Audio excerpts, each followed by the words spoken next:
All right, Craig Smoak with Richard Carr Motors. Again, one of our great sponsors of Sikkim 365 Radio and 365 Sports. We're now joined by Baylor assistant head basketball coach Jerome Tang after the win against Villanova and #1 ranking right now in the Associated Press and the coaches poll as well. You guys yesterday, Jerome, I'm there. And first of all, let's discuss the atmosphere. You should have that crowd. You're the defending national champions. You're playing #6. You're #2. Can you kind of describe just the emotions along with Dickie V being there and all of that? Very, very cool. First of all, thank you guys for having me on. I love listening to you and do a great job. Appreciate all you do for Baylor athletics. And yeah, it was a great crowd. Baylor Nation showed up, and the student section was unbelievable. And having Dick Vitale be able to be there, knowing that he's going through chemotherapy and fighting cancer, and I mean, it was just a really cool all around environment, and we were excited for our guys to have an opportunity to play in front of that kind of audience. Coach, one of the things I wondered about the team was who would be the guy who steps into the leadership roles, or when the chips are down, or when you need a play. I don't really think it's a guy. I think you kind of have what you had again last year, where you've got several guys stepping up and just doing what they need to do. How do you explain that being such an easy transition from losing such leaders like you did to guys kind of naturally stepping up into roles? Well, I feel like, first of all, the guys that were here last year did a great job of mentoring and really pouring into the guys who returned. And Davion and Jared Maceo, those guys, they spent a lot of time. Mark Vidal spent a lot of time with these guys and set a great example. And now you have Flo and, Jonathan and Adam and guys, LJ Cryer, who, I mean, probably earned a doctorate degree last year, having to guard and play against those three guards every day and work with them. And so, I mean, they're all very much advanced in understanding what it takes to win. And, Coach Drew says all the time that, we need everyone on the rope pulling the same direction. And the guys have really bought into that it's not one guy that's going to pull and win a game or take you over the top. It's everybody doing their job, pulling together. That's going to allow us to get to where we want to get to. Because you had so many veterans last year, there's a lot of patience for other guys in the roster, so especially your younger guys. Now that you're kind of getting to unleash the young pups, what's it like to see them go out there and have an opportunity to do their thing? Man, it's exciting. It's always exciting when, the things that you see someone doing when the lights aren't on and nobody's around. And then on a stage like yesterday or what we've had in the Bahamas, you see them get to shine, for all of the world, all of America to see him play. And that's always very rewarding as a coach to see them have success, because you tell young men, if they work hard work always pays off. And it's nice to see it pay off. And it's nice to see them credit their teammates for helping them. We got a bunch of guys that understand that, they're not doing this by themselves, and it's not just them, that it's a team effort, and everyone's important, everyone matters. Jerome, one of the things that is also impressive, you have two freshmen, and I know Langston Love is injured and out for the year, who would have been a part of this as well, but what Kendall is doing, and also with Jeremy Sohan, they're doing you hear about these blue chips of these guys who could play at any time. They're doing the dirty work too, aren't they? How impressed have you been with that? Well, we watched them as high school guys play, and one of the things that attracted us to them and them to us was that they valued playing both ends of the floor, and they understood what it was to be a part of a really good team. Langston was at Mount Bird, and he came off the bench as a junior when he was, all state as a sophomore in the state of Texas, and and he came off the bench as a junior and waited his turn as a senior. And Kendall Brown, played a role at Sunrise Christian, and Jeremy, was at La Lumiere, and then went, because of COVID, had to go back overseas, but played on a team that, where it was a team thing, and it wasn't an individual thing. So all those guys understand what it is to be a part of a winning program and to play a role and to help the team have success. And they understand that when the team wins, everyone wins. So we recruited them, and they came to Baylor and chose Baylor because we all valued the same thing. Coach, when did Matthew Meyer become a defensive force? Those are like words you think you ever would say. Matthew, I think it was his freshman year, or his sophomore year, he took a charge. And I remember Makai Mason sending me a text and saying, "Man, y'all are the greatest coaches in the world because y'all got Matthew Meyer to take a charge." But you know what? Matthew loves his teammates. I mean, I think he doesn't like he gets people recognize things that he does, but one of the things y'all don't get to see is how much he loves his teammates. And off the court, what a great teammate that he is. And so in the midst of the game, when something has to be done, he's not doing it because it's going to shine light on him. He's doing it because he loves his teammates. And so all those hustle plays that he's making, it's his way of showing his teammates and his staff, just everybody, how much he loves them. And I mean, he's just as much as he makes me want to pull my hair out sometimes for what he does when he has the ball in his hands. My heart just bursts with pride as much for the stuff that he does that you just say, man, look at him show his love and his joy for playing with his teammates, diving on the floor, chase down blocks, just all the different things. I mean, I think he had like 2 block shots. He led us in block shots last game. And he's going to let me know that, too. So that's going to be really cool. Yeah, and how much of that is him also, and he had one that blew up the top off the Farrell Center in a key moment as well. How much does that also, the maturity of that not just scoring points for anybody, not just Matthew, who we know there's not a shot he doesn't think he can make or like, but at the same time that he doesn't let his offense affect his defense or vice versa and kind of bought into more than just points?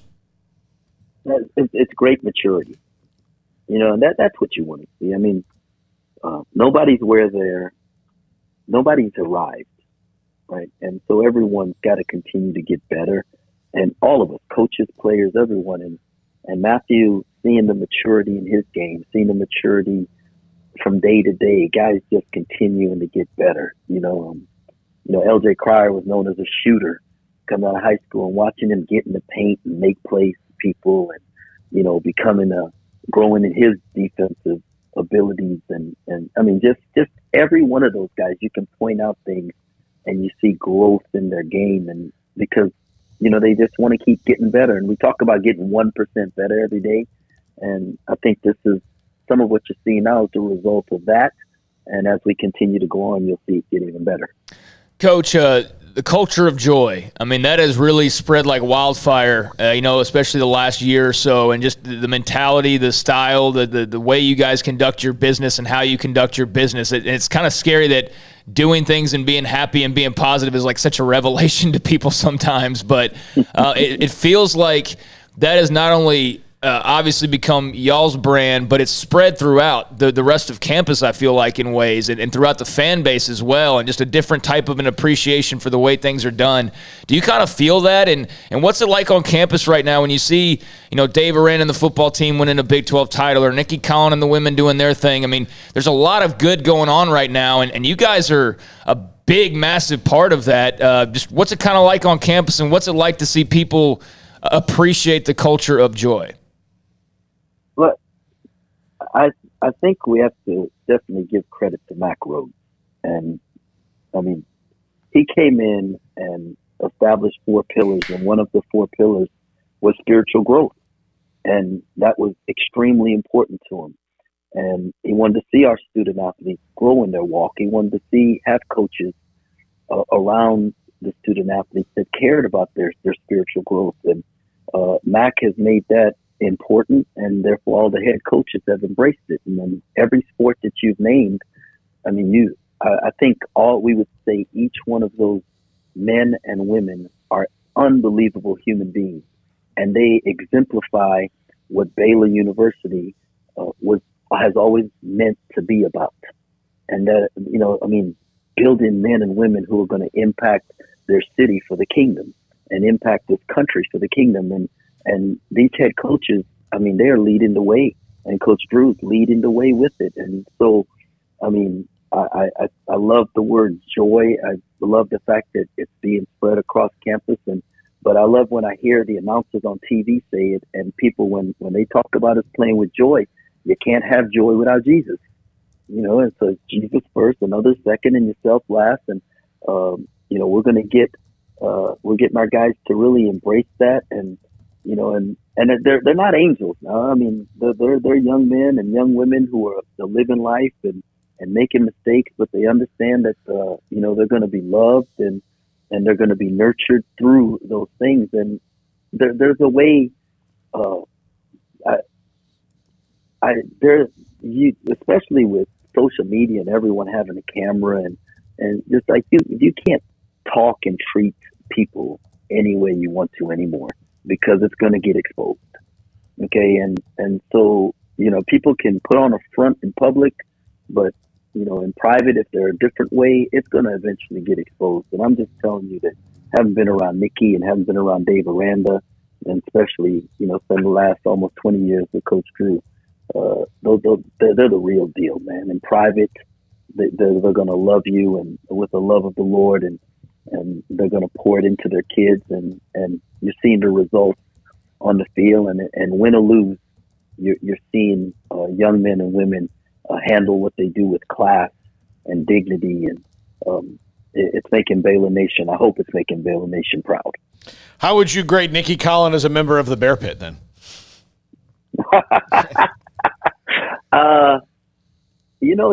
She questioned her own rhythm, and so watching the video carefully, I see that, and then she was on another show where she said she would play Scott in a game of horse. Ooh. Like she wouldn't have any problem with that, and so I'd like to see like as quiet as it's kept, Coach has a sweet jump shot.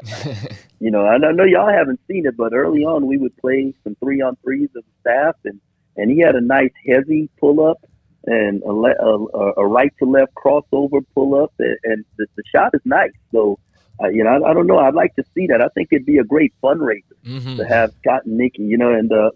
But it was awesome to see her in there, and just appreciate her support. And it's just it really is a joy to be around our facility with the new staff and everything that's going on. It's been great. Did you guys accidentally mention that there was maybe a box of champagne outside of the Villanova locker room or something like that? I bring that up. I bring that up because, again, the season begins. You do lose 4 guys, 4 once-in-a-lifetime type players as far as what they meant to the program. And yet, you kind of were just stuck somewhere in the top 10. And everybody else, it seemed like, and all these teams are good, and you still have a long way to go. But was there any at all, scowl or motivation from your team at all when the rankings kept coming out each week? No, I don't. Well, I can't read each guy's mind, but we never really made a big deal about the rankings and where it's at. It was, okay, let's just keep getting better, and the goal was to do the things every day in a way that would allow us to win the last game. And so were our guys a little more motivated because, Villanova was a ranked team coming in, and, Colin Gillespie was considered an All-American guard, and, and we had a week to prep for him, and they heard about him scoring 27 points on us when he played 2 years ago, and, how good he was. Yeah, I'm sure they were a little more motivated, but it wasn't because we felt like we should be ranked higher or anything like that. It's an honor to be ranked where we're at, and Baylor Nation and the Baylor family should take great pride in it. And it is pretty cool as a coach. I can't tell you that it's not. It is really, really cool, and I sit around in awe sometimes, thinking of where we started and where we are right now. But I don't know that our guys are motivated by the rankings. Yeah. In yesterday's crowd, the attendance, the atmosphere, the game, having Dick Vitale there, wasn't that kind of a culmination, Jerome, of what started back in 2003, the dream? I know winning the national titles at the very, very top, always will be. But that atmosphere, that crowd, that basketball knowledge, isn't that kind of what you've been building towards? Well, yeah, we had some pretty good recruits on campus for that game yesterday. And, you tried to tell guys this is the environment and the atmosphere that you want to play in, the type of basketball, energy and games that you go to college for. And so you don't have to leave and go far away in order to get it. And we told the guys that, and I just feel like, but what I would like to see, and this is not I appreciate our fans, right? Love them. They were unbelievable. But, I don't want them just to show up when we play Villanova. I want them to show up every time Baylor plays, and be there for Baylor. When we go on the road, we get sellouts on the road because people show up to see Baylor. So when we're at home, our fans should show up to see Baylor because don't take it for granted that this thing will last forever. I guess that's my message. Thank you, Jerome. Congratulations where you are, where you've been, and also defending the national title throughout the year. Hope to have you on again like we did last year quite a bit. Thanks for your time today. Man, appreciate you guys. Keep up the great work. You too. You too. That's Jerome Tang, assistant head basketball coach. Baylor last night, earlier today, ranked #1 in the country, as they should be. Who they've beaten already, what they did in the Bahamas as well, the battle for Atlantis, and now with the win against Villanova. They have a game with Oregon on the road. They have games before that, but they have a game coming up in December with a road game against Oregon, who's been kind of back and forth a little bit this year. When we come back, we had Kalani Sitake on. Remember the week that they played Baylor in Waco. And then Friday, a big story about how he's been given an extension through 2027, a new contract for Brigham Young football, who will be a part of the Big 12 in the summer of 2023. Kalani Sitake and the contract and BYU football next on SicEm 365 Radio.